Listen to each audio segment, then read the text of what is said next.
كعللكم اندي مصي مخنياتو سلازنافقكم كغرمكم انا علل اندي مصي نافقكم انت كما يتقنيو كبراتن فتواتن تخاتلتي شدن رياكتس 1 انت حنينا مچم اسخا خملخ ايطفي خاندي انا بوغني اغزيابير يمسغن سلام قني لخو كم زغماي كمتلو بعل ملؤ تسفاي نابنا يلوم معنت فيديو حيزكم كسغ لا لا لا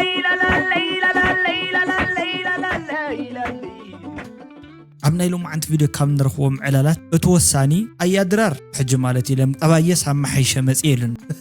قدف مسعبها كناس حكا يلنا نيرنا حجي كابز الناس مسعبه خويلو مالتي اي درار صواي محيش موطيو كمخركم يبلنا الله زي قول لك النجر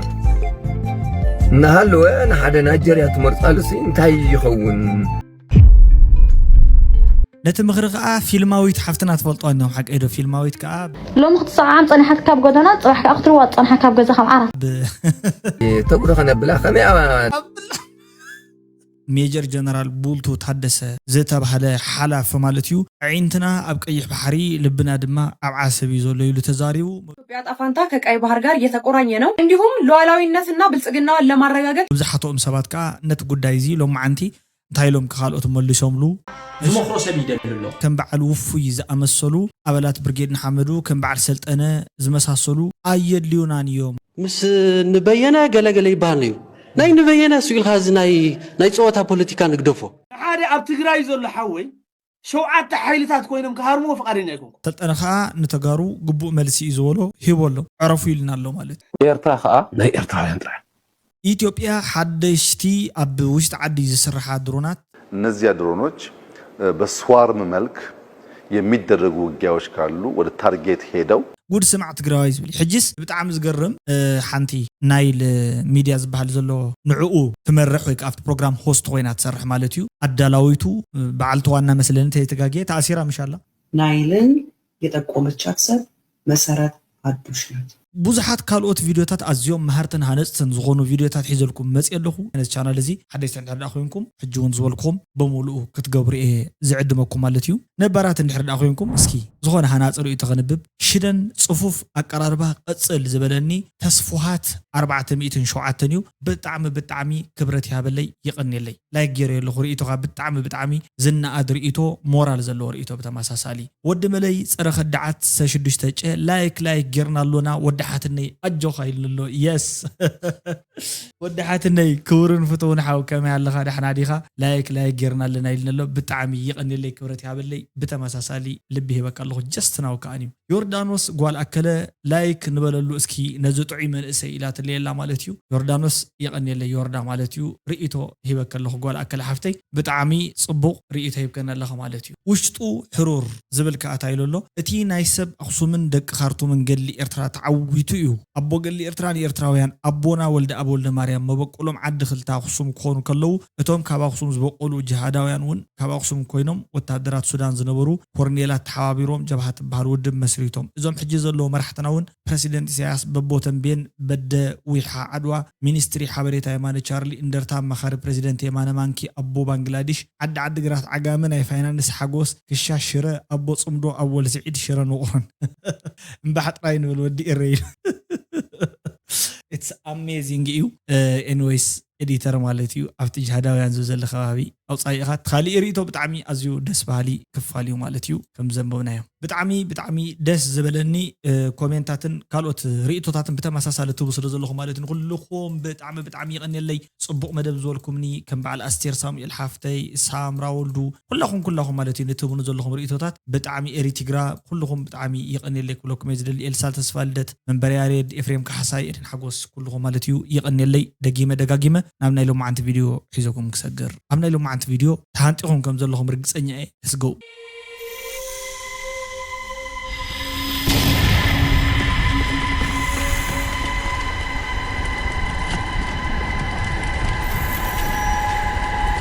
እስኪ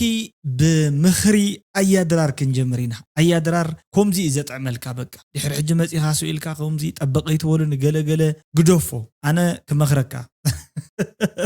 ኣታ ጉድ እኮ እዚ ግዜ ኣነ ክመኽረካ ዝብል ኣነ እውን ድኹም ምባል ጀሚረ ዝሕዝን ግዜ እዩ ብእውነት ናይ ብሓቂ ድሓን እስኪ መኽረና ኣሎ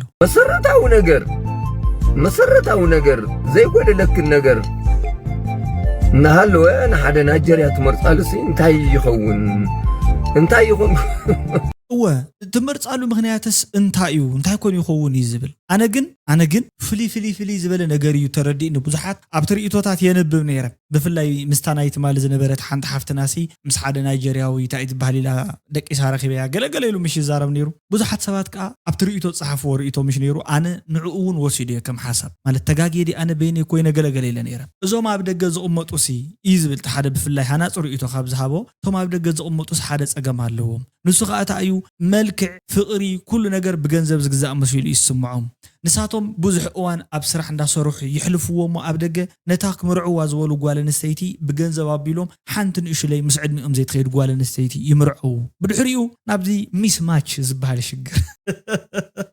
يأتوا مودعتهم كمتي تخدعنا تتألمنا خبلو تسمعهم زي حبشة شجر الله يلوم صحف سبات الله خليقة عيب صور قدفوندو زي يدرار زولا زولا يدرار حد مستير الله ندي زولا تا مستير نقرنا أيو نسخاتكم جن تايتو ولا بتقول دايسي نايب حكسي تأنا زبلو زلو حسابس تسمع معلدو تحجزون ديهم على تركل ديو أتاتوك دخن بلاخا أنت يكون يقول تايون هذا عوا بروسس غير كله ودي زمسا أمور بعد عمد عمد بحبات تنامسي مودة مس نيجيريا سي أنت غورة زاناي نيجيريا أنت خمي زاناي نيجيريا سي كمي أدكي كمي زاناي نيجيريا سي أنت زم نيجيريا ستاي فلين نتلوم مالتي أنت تقول خنا بلا خمي تا إذا نيجيريا توقد خنا بلا زانا نيجيريا خمي أدكي زانا نيجيريا توم نيجيريا سي انت إيزولهم تقومهم انت يخون تبروبليمهم قل يقولوا مالتي تانا نيجيريا تاعمو بلا ودانو تودي خاك والحن تقامي ولا انا يادرار تخوين كا تانا نيجيريا فولي دخن قبرات توقد خنا اميزنج انويز ايش هاي دحان اسكي توقد بلا دك نستي زز ነገር አለ قلل زبله ማለት ከምትነ ዓድና ይኮነን ግን ከኣ ብዙ ክብድ ዘይበለ ነገር ስንስኹም ክትቀበሉ ወክትቀበሉ ለኩም ምርጫ የለን أي درار نوع على إذا سحق النزل لو ما عنده معلش مرجع يلني بقى عندك أنس يزلوا أنا جر كتجوروا يزلوكم مرجع يلن تزوزوا كم تني عدنا زي كوني خلي جن كل اللي زبالة نجر تعزيز نسي تزعزوز أنا جر جبروا تزعزوز أنا جر تحرنكم زي تجبروا لاني بلنا الله مالتي سمعهم ده تايكونين عزيزا فعينة تستايل هيا درار جن بقى وقع عمي خون لاني حديرة في الماويته إذا سب زي حجي من الباش مسكين يحاولنا زي شاكور دي قال زبها عايزة Oh my god. أوي زباخنة تولد كويس زباخنة تولد خمت إنسان تزغر نيرو من على بعد خرز خل نبرة تولد تولد زي رأيو زي حدا جنيا بقى خم عبي يقوم نجر أنا بعدك زي أيري حفرنا وتسكفنا إلو نش نزي أي والتي وتسكفنا وجوينا أخطحوس لك أنا نش بصرو يوحد أنت بجاري خاون نسيخ أشيك أنت ولا نسيت نحزيت زبط أخوان كاتب بجارك كورس ما قال صراحة زبط أطب بجارك هرمان نحركين كادرلات عقبان نحركين كادرلات هبات خونكا هتخيلنا أنا بكار سبعي دحدث زبالة دحديت هبا خونكا جيم لو مختص عام صني حد كاب قدنات راح أخطب جزء خم عرضك أفتح عرض نسوي دخل حففت بلا حففت بالصراحة كم سكر سبعي أجزئي زبل أجزئي نايلنا نحنا أجزئي لنا تمهلنا فليخ وقع إلا أنا نفتاري يس فليخ وقع صورة حدا جنيا زخونة زرب أيو أسكي عينتنا أبقى يحب عريو لبنا دمام عسبيو إلو تداري بيهم زلو إيش ቀይ ባህር ላይ ነው ልባችን ደግሞ አሰብ ላይ ታላቁ የኢትዮጵያ ህዳሴ ግድብን ለማጠናቀቅ ከባድ የሚባሉ ፈተናዎችን እንዳየነው ሁሉ ህጋዊ የባህር መብታችንንም እናስመልሳለን የኢትዮጵያ ጣፋንታ ከቀይ ባህር ጋር የተቆራኘ ነው እንዲሁም ሉዓላዊነትና ብልጽግናዋን ለማረጋገጥ የቆረጠና የተባበረ የህዝብ ፍላጎትን ምንም አይነት ኃይል አያስቆመም ሲሉ ብርጋዴር ጀነራል ቡርቲ ታደሰ ከፕራይም ሚዲያ ጋር በኦሮምኛ ቃለ ምልልሳቸው ላይ ተናግረዋል ማለት ነው እናንተ በዚህ ጉዳይ ላይ ምን አስተያየት አላችሁ እውነትም አይናችንና ልባችን አሰብና ቀይ ባህር ላይ ነው ወይ ሐሳብና አስተያየታችሁን ኮሜንት ላይ አስቀምጡልኝ حجز نزغلعة زمخرو سبيل دلله من البات ولاتهم بشم إرتراوين مسؤول حجبجب زبلو سبات إرتراب كنت معلت تاعت وايخا أبسلست معلت قدايا اختزازمو إيخا جلا كم زي قدم زبلو زنبر حدا جازيك إنيا موت إندا موت كحت وات خليخا جلا زبل جيجا حبريت هزبوه عصبات دك هاجرون كله يخليهم حجز ودي زغلعة بتعمي دك هاجرونه إرتراوين هاجر كان مكل قال ناي سوس عمل تمكروز النهدينا زيا تفتي ما زي تفعلنا تعبدمنا زلا نجرتلا أفهموز برد جيرك عن تسأل إخا خمي جيرك وندوز مترات مو نينوي عمل تمكرو لنا مس نبينا جلا يبانيو ናይ ንበየነ ስኡል ኻዝ ናይ ጾታ ፖለቲካ ንግደፎ ጻዕዳ ክዳን ተገይሩ ጨጉሩ ጎተና ገይሩ ስለዘምጸለይስ ትግራዋይ ማለት ኣይኮነን ዛሕዚ ኣብ ፌደሬሽን ኢትዮጵያ ዘላ ትግራይ ሃገር ንምኻን ተኾይኑ ቶታሊ ሮንግ ይዝብላና ምክንያቱ ኣኽኣሊ ኩነት የብልካን ጉዳይ ኤርትራሲ ጉዳይና ንጎሮ እቲ ኣብ ስሩዞም እንታይ ዓይነት መጽሓፍ ኮን የንብቡ ይኾኑ ዞም ሰባት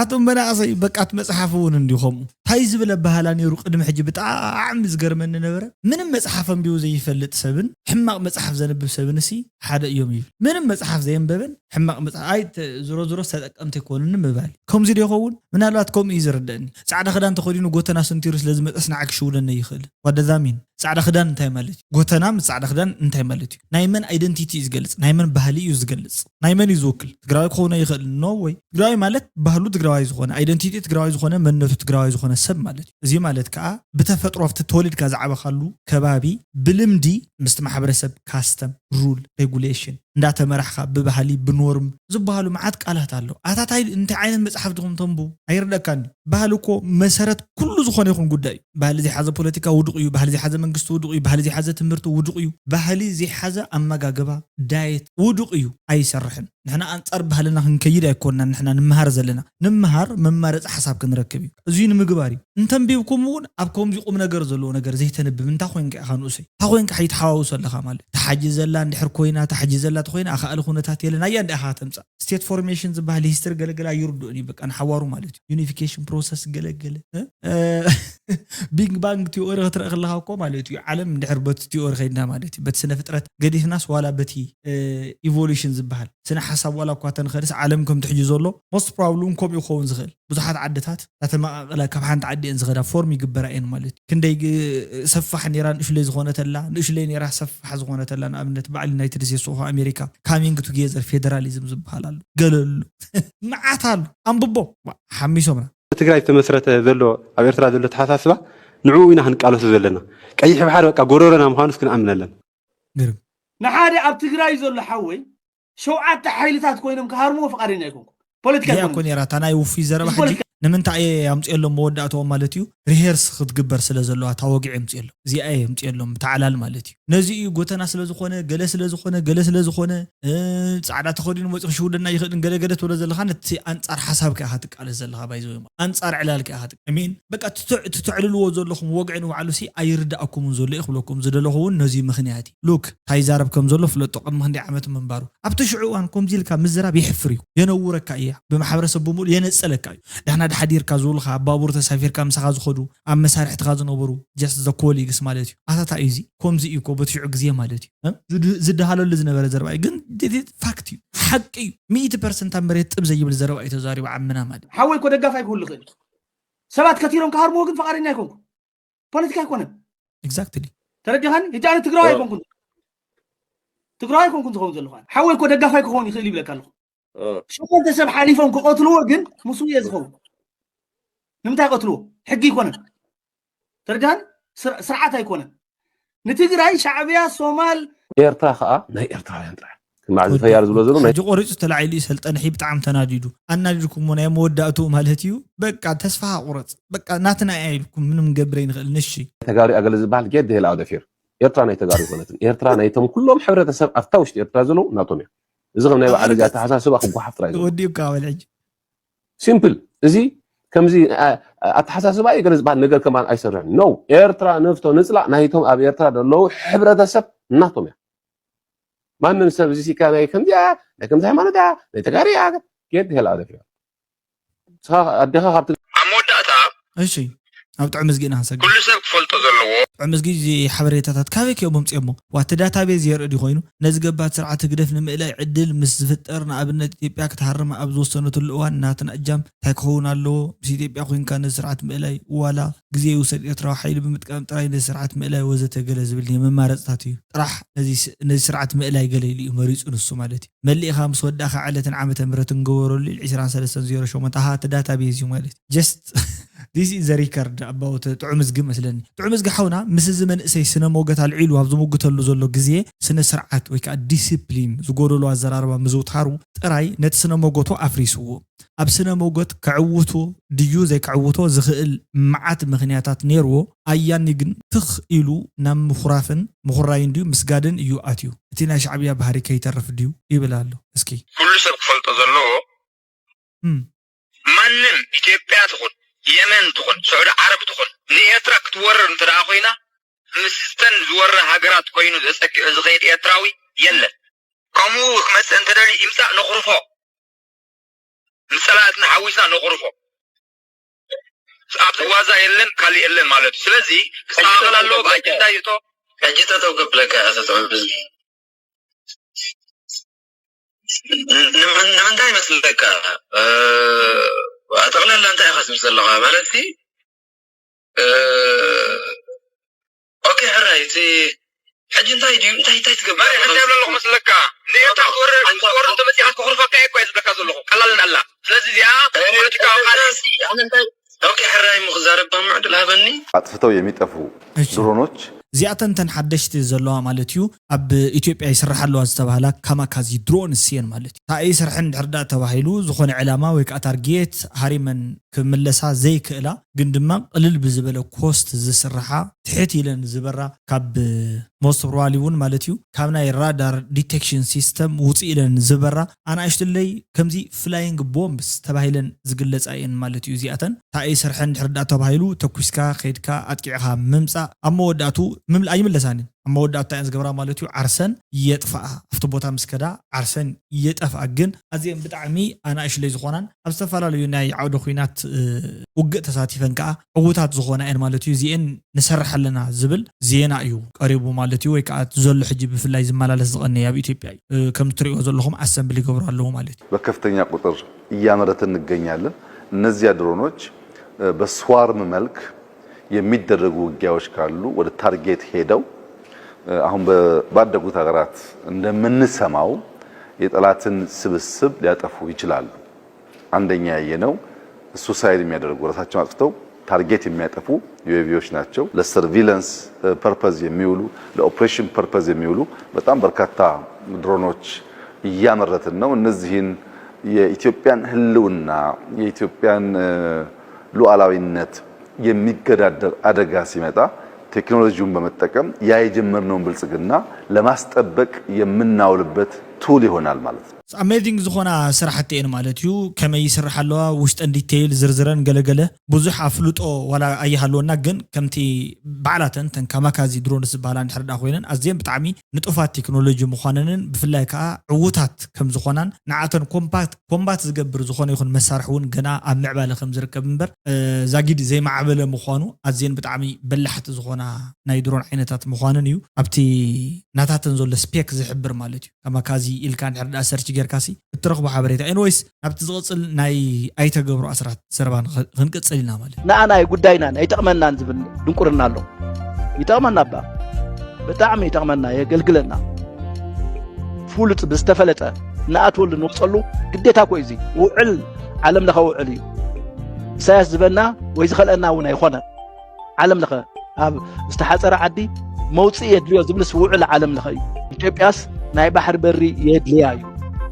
وبلا تግራይ እውን የድልያ እዩ ታሪካዊ ሕጋዊ መሰረት ኣለዋ ክትረክብ ዝብል ኣለኒ ሓደ ሙጋን ዝብል ታ ፕሪቶሪያ ምስፋሕ ዝበልኩኻ ምስ ኤርትራ ርክክብ ህልወና ኣለዎ ዝብል እምነት ኣለኒ ምስ ህዝቢ ኤርትራ ብኸመይ ምስ ኤርትራ ዘለና ርክክብ ሕጋዊ ክኸውን ኣለዎ ሕጋዊ ክኸውን ተኮይኑ ድማ ببريتوريا حقا وقت كبرت بريتوريا خمي كون مالت حتى أخذ نتوم أفريقيا حبرت نتوم تحاورتي قدم حزي زوجونا حيلتات حزب بعلم خواجو يزجاجو لو أنا وين إمباكت لزلوا سلستينا ناوترب إيزان كلنا سلستينا ونطرح كل استساتف الأكالس ناوترب إيزان مثل نتات فتقروا لنا يكاد حاتت من محاشي فكري بريتوريا حاجة من محاشي زي كنت مالتي لاترال كونس سمعي لي أنا إلكا مكتعي ከም ኣጀንዳ ምልዓል حجزي أنا أتردد أنت أيزي تقول أيزي ود دمو أي حد جن جبر أمو هيك أول دمو أي حد جبر أمو إلهم قالوا أمو زلوا مسلاسي أنت مالتي ترجو مزي نعم أنت أيز بلا خوي نساقو تبلزلا كل أنت أوسم معي هالمو كمس زغلت أتأن حمق ودك جلز بهلا بعدنا خساران دخمتن نقنس هي تبلزلا زيد ما أنا حدا قام مسؤول ويرد عنن بقعت زلوا ناي بقعت 7,400 سلام من نسأل كابت السلام سي تبقيس كأخا معبالغ تمصت خيل زبل حساب كويس زلوا حكيرو زي كو خنا عادي زغبو نيرو unfortunately لخا استغورو نغرات expect نغورو بتعم بزح نغر سلازخونه تعانتو زولكي حويسكا مالتي على علت تግራይ ዝበጽሐ ጉድኣት ዕሩ እዩ ዘናስሕኒ ኢሉ ናብ ናይ ብኽያት ኬንዳ ክትክል ዘሎ ናይ ኤርትራ መንግስትን ህዝብን እዩ ህዝቡን እዩ ዝልክ ዘሎ ህዝቡ ዋላ ባዕሉ ዝወሰነ ዋላ ይኹን እቲ መንግስቲ ግን ክሓዝን ኣለዎ ጭጭ ኢሉ ክበከል ኢለ ዝኣምን ኣነ ከም ናተይ ዕሩ ክሕዝን ኣለዎ ናይ ሓዘን ድንኳናት ክተክል ኣለዎ ኢለ ይሓስብ حقكم تفكلكم زلكم لسخاتكم سخم دليكم ما زلكم انتاي ارقي حزز مصا سلاماي حفتي حزو مصينا عخا زبكا سلاماي مزي على اللي يخيل وزخيدا سلاماي زي خدي خاصخ يلا ندحر حجز يلا فتي خاصليكا يلا اي كلني خا ترديك الله انا سي امنني بلا قال دحر حجز يلا نحنا بقى وكلنا تفلطرها ابزي ادرس وكلنا بوكلنا حجر مرح وكلنا أنا خاطر كررتن حيالاتن فتوت هجرون فتوت حزبهم من كوينا نحن وصل كم زمان دناجر تساعدكم تدناجروهم أين جبريننا إذا كل زنبرة كحدة تلمتن نحن وشتينا نحمله أنا نعخا مسيلة سلزخد كيا أرجع الدرب يزله كونين تكلي كونين كم أي كونين زود أقول ترشعوا زرقفنا رولد ون يوم تمس أنا بعنا برخاوت يقو ثم تسميتو تايم ما أنا خن بالدار تايم خن زاردا أودي زرنا قرتهم يلا أجاكم زروات ريو يقولوا وينس نحنا أنا زم حدرس يفتر لنا مريتي وقحلنا إنا نللنا مويتكا منقستي حليخا منقستي ترنا فينا نسئي تحت الزيابير مالت تحت الزيابير ما حدارينا منقستي بتعم زقرمي بتعم أزيز قرم بتعم فليز بلا رديت على لوم زمابو مويتكا منقست حليخا منقستي تحت أملاخوكو زم حدرك ترن فكا منقستي زيها كله خلالو امزو انويس تمولدنا اب عليت اب صبت اب صفحات قال زبهال نغرات كم زي يوقعو منقست زبهال بقى تحت فطار خم زخونه ننهب مراحي الله كم خا انا سبالو الهم زامنو ورجاتات زمحرلهم ولا خزارو خلو ترديكوني منقست اكلكو يقول لي فيدرال قلقلو خمتات يفلطون دلو منقست حدا يمسفل زاسيت بقى قليل ساينس نختنبر قليل ميتد تختل حمزوزو زبل ميتد كاب تختل مو مودعتها طفيخا قوم دنحنا رمسل كاب تنبري قود سمعت تግራዋይ ዝብል ሕጅስ ብጣዕሚ ዝገርም ሓንቲ ናይል ሚድያ ዝበሃል ዘሎ